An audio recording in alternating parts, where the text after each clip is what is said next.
नमस्कार दोस्तों, आज हम बात करेंगे मानव के विकास से लेकर उसके संस्कृति निर्माण के सफ़र के बारे में। साथ ही इस सफ़र में हम बात करेंगे कि कैसे विभिन्न समाजशास्त्री और मानव शास्त्रियों ने अपना महत्वपूर्ण योगदान दिया था। बातचीत को आगे बढ़ाने से पहले मैं आपको एक बात बता देना चाहूँगा कि मानव इतिहास को समझे बिना हम संस्कृति को नहीं समझ सकते। इसलिए हमें सबसे पहले मानव इतिहास को समझना ज़रूरी है। संस्कृति को समझना है तो सबसे पहले मानव इतिहास को समझना ज़रूरी है कि किस तरीके से मानव इतिहास चला और जो हमारे फैमिली कल्चर और नॉर्म्स जो है वो बने।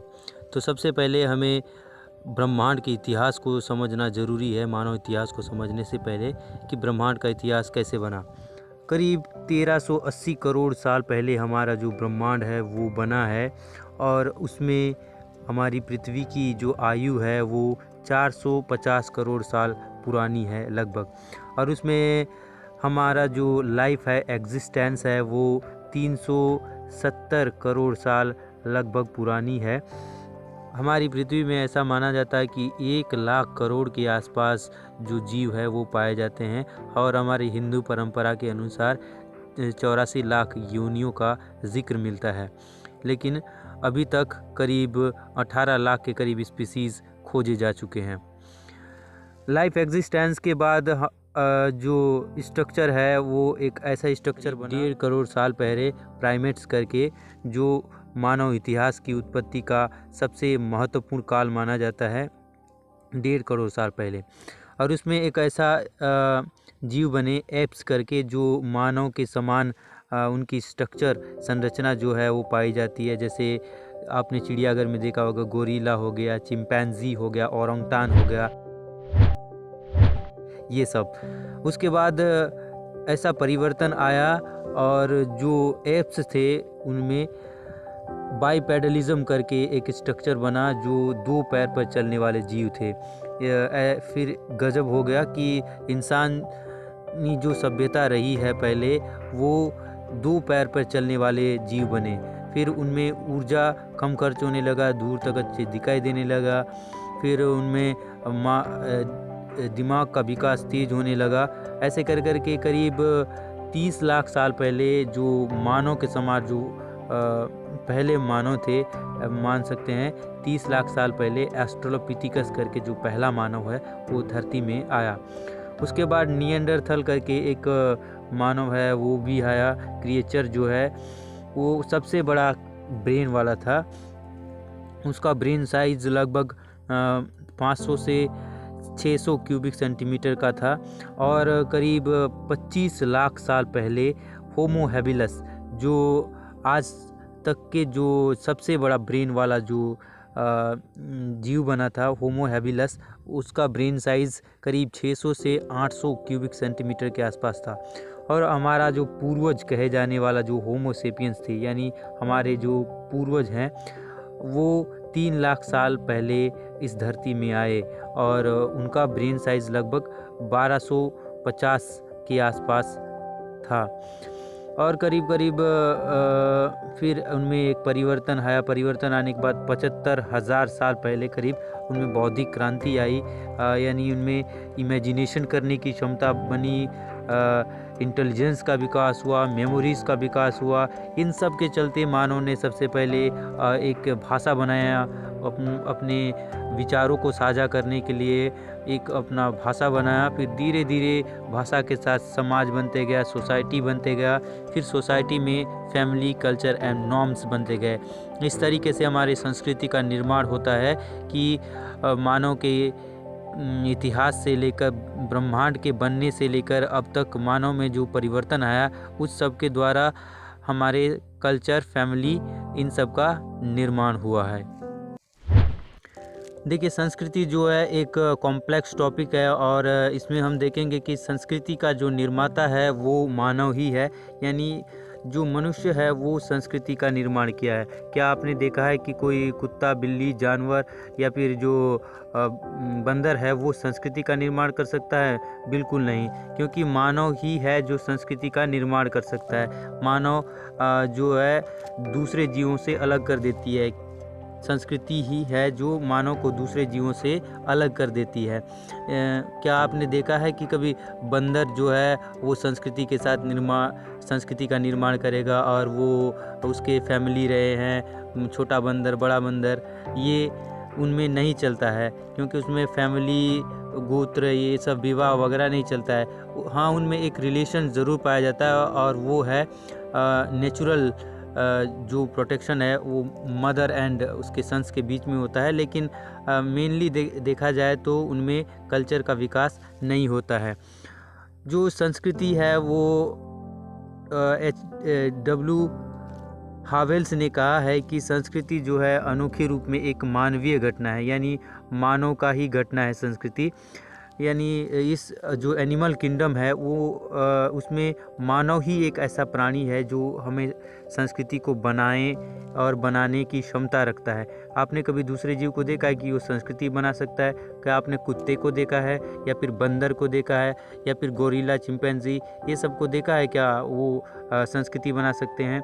नहीं, ये मानव ही कर सकता है, क्योंकि उसमें सोचने समझने की क्षमता पाई जाती है, इमेजिनेशन करने की क्षमता पाई जाती है। किसी ने सच कहा है कि मनुष्य से उसकी संस्कृति को छीन लेंगे तो उसमें जो कुछ बचा रहेगा वो एक प्रकार का बंदर ही होगा।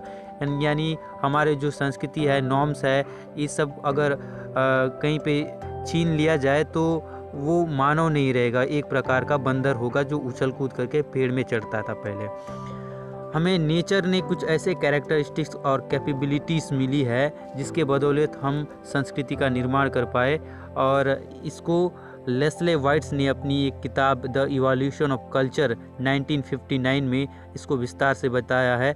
और इसको हम देखेंगे कि कैसे कौन कौन से कैरेक्टरिस्टिक्स मिली है नेचर के द्वारा हमें जो संस्कृति के निर्माण करने में उत्तरदायी बताया कि लेस्ले वाइट करके व्यक्ति ने द इवोल्यूशन ऑफ कल्चर करके एक बुक लिखा था 1959 में। उन्होंने संस्कृति को निर्माण करने वाले जो तत्व हैं वो हमें प्रकृति से मिले हैं, उसके बारे में बताया है कि वो कौन कौन से क्वालिटीज़ है, कौन कौन से कैपेबिलिटीज़ है जो हमें नेचर से मिली है, उसको बताने की प्रयास किए हैं। तो सबसे पहला है जो मानव को सीधे खड़े होने की जो क्षमता मिली है, यानी इरेक्ट पोस्चर। जो पुराना जो मानव था वो यानी जो बंदर थे वो 4 पैर पर लगभग चलते थे।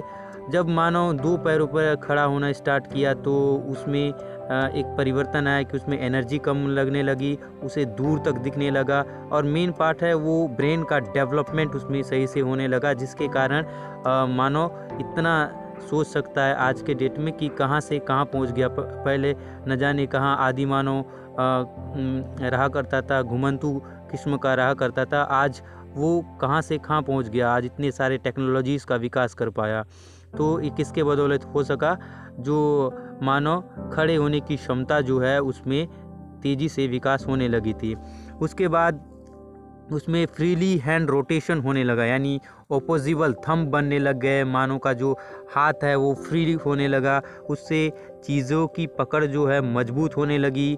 तीर धनुष जैसे ये सब का इजीली पकड़ पाना, ये एक बहुत बड़ा चेंज था जो आज के मानव में पूर्णतः दिखाई देती है। और पुराने ज़माने के जो जीव थे, यानी दूसरे जीव है, उसमें इस तरीके की क्षमता नहीं पाई जाती है, इसलिए उनका जो डेवलपमेंट है वो सही से नहीं हो पाया।